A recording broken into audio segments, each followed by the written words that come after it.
Hey folks, welcome to A Quick Note, the channel that dives into intriguing stories and historical mysteries. Today we're stepping into the enigmatic world of the Hermitage, a historic mansion with a tale that spans love, tragedy, and ghostly encounters.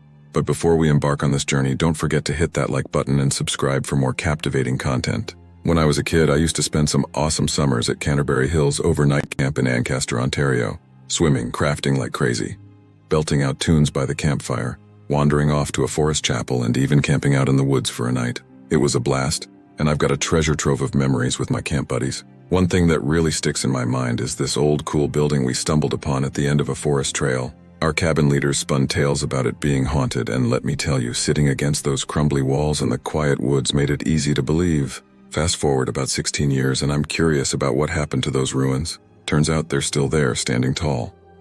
I did a bit of online digging and found the history and ghost story that I vaguely remembered. So, to give a shout out to my hometown memories, I wanted to share this local ghost story about a once grand, spooky house. Cool, right? History of the Hermitage. Since 1830, the Hermitage estate has seen 5 owners, kicking off with Reverend George Sheed, likely the first Presbyterian minister in Ancaster. After his passing in 1832, the property changed hands a couple of times until 1833, when Englishman Otto Ives and his Greek wife, along with their niece Angelica Diamante, snagged it. Jump to 1855, and George Leith, son of Major General Sir George Alexander Leith, took over after moving from Scotland to Canada. That's when things really started booming at the Hermitage. Imagine this: fancy Scottish furniture, a library stocked with first editions, original paintings by big-shot artists like Raeburn, Archer, and Hogarth, gorgeous French windows, and walls made of cut limestone. The Hermitage became the talk of the town in Ancaster. Under Leith's watch, the property's 250-acre farm was hustling and bustling by 1861, enough to comfortably feed a whopping household of 13, including 5 servants. They even built a barn, granary, and an extra home on the property to make life easier for Leith's farmer. Talk about a fancy and thriving place. After George Leith passed away, his daughter and local writer Alma Dick Lowder took the reins of her father's cherished home, becoming the 5th and final owner. Sadly, a devastating incident unfolded that would shatter the Hermitage forever. The heartbreaking event was a notorious fire that ravaged the upper story of the main building on October 10, 1934. The Hamilton Spectator covered the incident in detail, publishing an article about the tragic event 2 weeks later. This fire marked the end of the Hermitage's existence, leaving it beyond repair. Historic mansion falls prey to conflagration. The Hermitage, that grand old mansion along Mineral Springs Road, encircled by its vast parkland and embraced by ancient oak trees, now stands as nothing but a smoldering heap of ruins. A fierce fire engulfed the structure, owned by Mrs. Alma Dick Lowder, shortly after noon, and despite the valiant efforts of the Ancaster Fire Department who rushed to the scene, the mansion was left nearly obliterated. Inestimable loss. The devastating fire not only claimed the Hermitage itself, but also swallowed up irreplaceable treasures, priceless heirlooms, furniture, first editions, and engravings that had been cherished by the family for generations. Despite the determined efforts of the household, neighbors, and members of the Ancaster Department, very little could be salvaged. The flames, fueled by dry timbers, spread rapidly, leaving little in their wake. The origin of the fire was believed to be a spark from one of the chimneys that landed on the roof. Tragically, the blaze erupted during a luncheon party with guests including Mrs. Sherlock Hubbard of Toronto, Mrs. Sanford Carpenter, Mrs. Fred Hutchinson, and Mrs. T.G. Anderson. It was Mrs. Anderson who first noticed a crackling sound and went upstairs to investigate, only to find the entire top floor engulfed in flames. Some valuables saved. The Ancaster Fire Department wasted no time and rushed to the scene promptly upon receiving the call. When the firefighters arrived, they were met with a daunting sight. The entire upper story of the house was already ablaze, and everything on the second floor had been caught in the inferno. Thankfully, the robust construction of the building slowed down the flames from penetrating the ground floor immediately.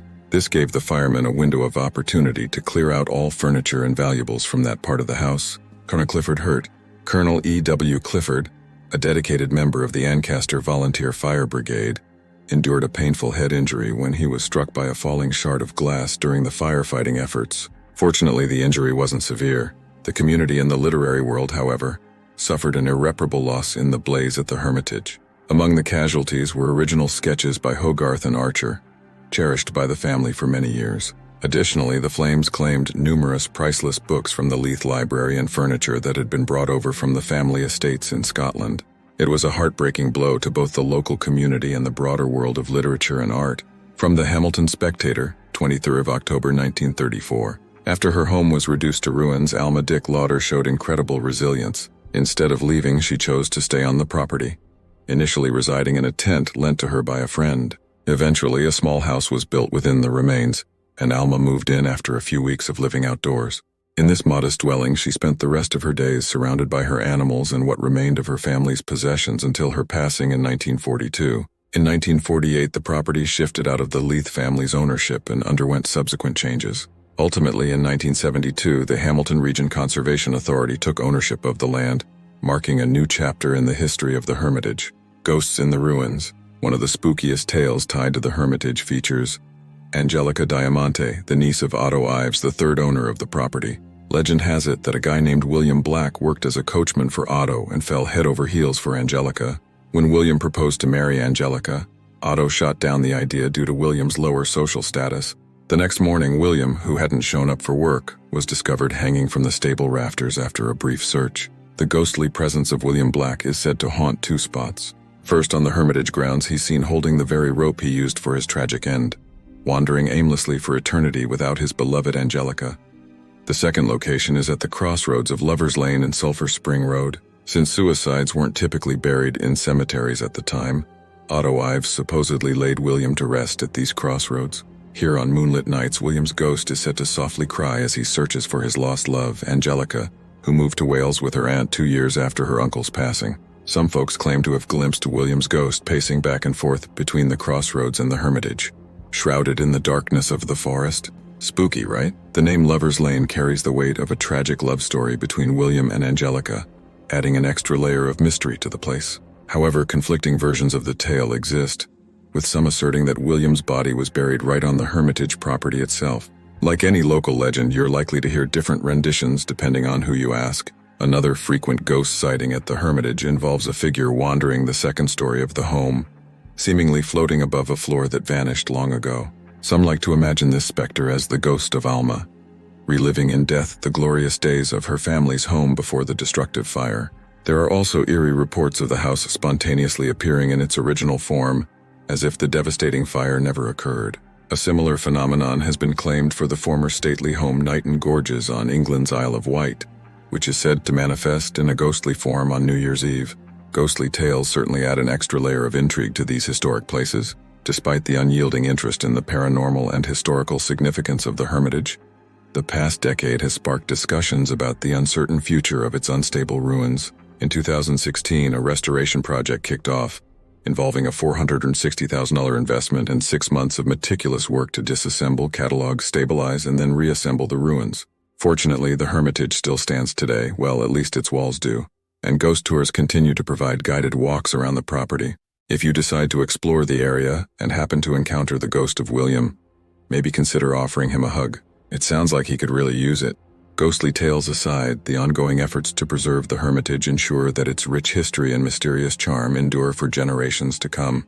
And there you have it, the captivating story of the Hermitage, where the echoes of the past linger in the shadows. If you enjoyed this exploration, give us a thumbs up, and make sure to subscribe to A Quick Note for more quick dives into fascinating topics. Until next time, stay curious.